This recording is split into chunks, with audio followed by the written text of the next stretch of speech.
Hi everyone. I've had a few requests to go over how I do the effects for aircraft and spaceships, so that's going to be the topic of today's tutorial. Before I get into that, I wanted to give a quick update for those interested on the status of Clone Revelation Part 5. I took a bit of a break after finishing Part 4 because that part took a lot out of me and I wanted to take a little bit of time to focus on other things and also learn some new software before moving on to Part 5. So currently, I have the story figured out and a good amount of the script written. I'm in the early stages of animating, but the pace is picking up, especially recently since I've had a little bit more free time. Bad news is that it's still a ways off and it's still too early for me to really guess when it might be done. In order to fill some of that time, however, I will be trying to do a few more tutorials, so please let me know if there's anything else you want to see down in the comments. With that out of the way, let's move on to the tutorial. Like my previous tutorials, I want to try to keep this one as generic as possible, but if you have specific or technical questions, feel free to ask in the comments and I'll answer them as best I can. Okay, let's start with a super simple scene where we just have a ship moving from right to left across the scene. We use a Republic gunship as our subject because this is one of the ships that I most commonly find myself animating. This ship also presents us with a couple of interesting challenges. So there are a couple different ways you can do this. The first strategy that I'm going to go over is the most straightforward one, but not necessarily the fastest or least effort. All it requires is that we take a picture of our ship at the angle that we want it to appear, so for this scene, directly from the side. Try your best to find a relatively neutral backdrop to film in front of, but it doesn't have to be anything special. All we really need is a picture or two, and then we're done with the filming, and on to the editing. This next part is pretty straightforward, but it is the most time-consuming part of the process. We'll bring our picture into a photo editor. I'll be using GIMP, which is a free and open source photo editor. So next we'll go into the Path tool and start tracing a path around the gunship. Try to capture as much detail as your patience is going to allow while you trace this outline. This part is very tedious, but if you do have the patience for it, the end result is usually quite good. I'm going to speed up the process a little bit.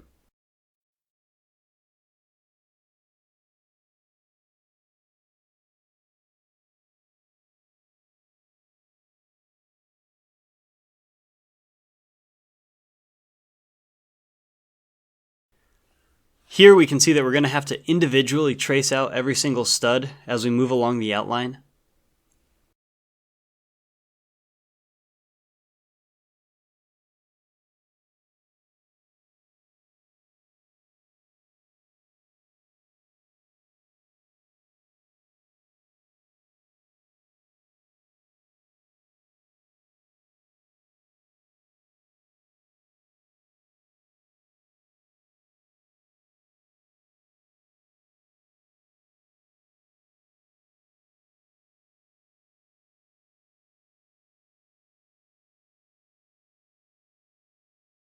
Okay, now here we have our outline traced.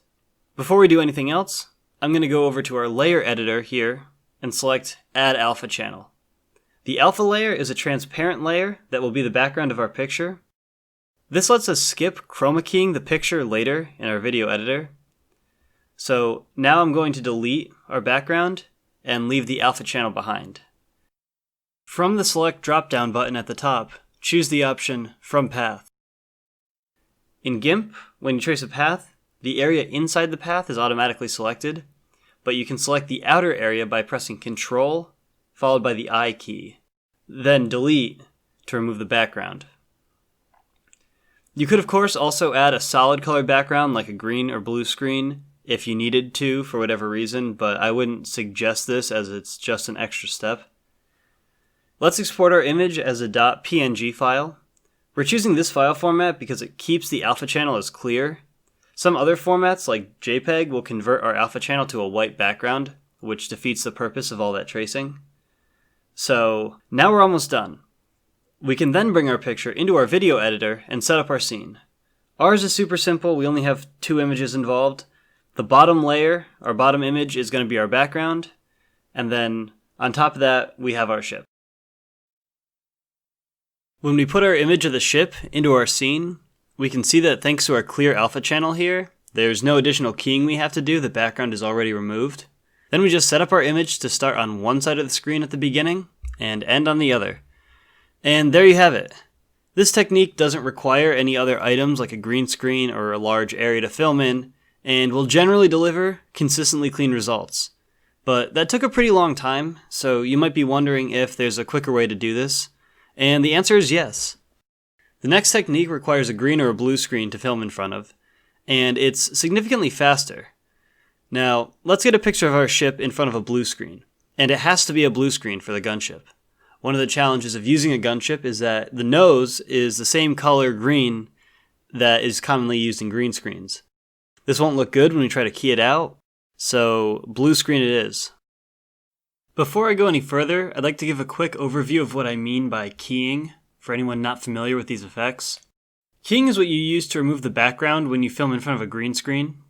What it does is it takes a color that you specify and makes that color invisible. So really it doesn't have to be a green screen, it can be whatever color we want, but generally these shades of green or blue are used because they're not common colors. It's important that nothing else in your scene is the same color as your background color, because these areas will also become invisible along with the background. So now here I choose the color of the blue on our blue screen. That color is now transparent and we can see the background behind our picture.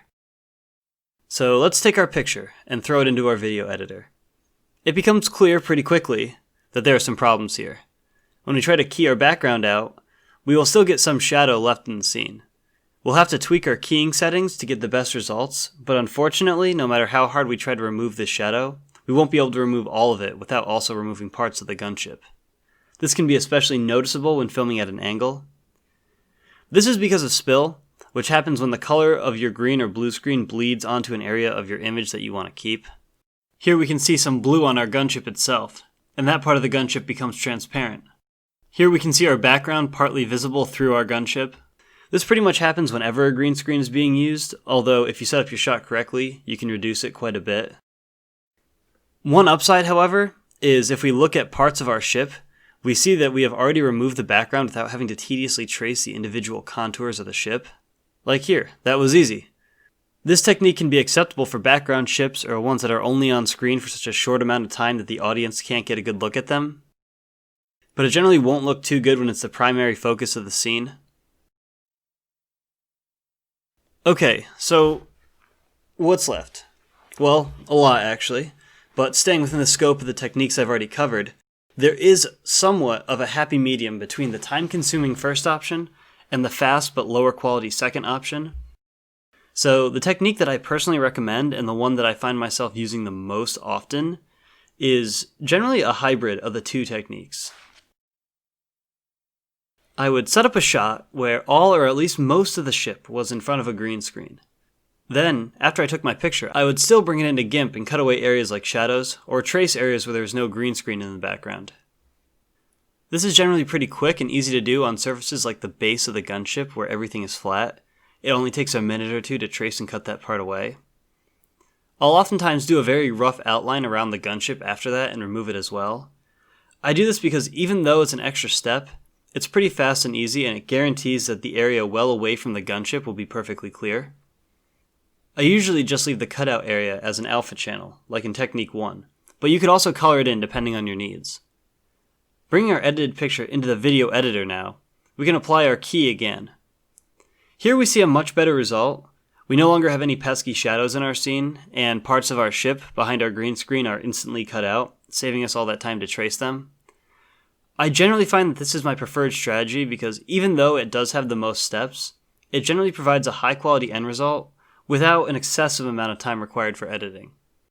Truth be told, if I was making this shot for a video, I would probably use the first technique for a shot like this since the angle doesn't work too well with the blue screen. Or at the very least, I wouldn't have the blue screen positioned underneath the gunship, that way I can avoid the spill on the underside. I've used this technique from the first part of the Clone Revelation series, all the way up through part 4. Now, the ultimate successor to this method for most people will be full 3D animation, which comes with its own advantages and drawbacks. That will have to be a tutorial for another day. I hope you found this video helpful. Like always, leave any questions or comments down below, and I'll see you guys in the next tutorial.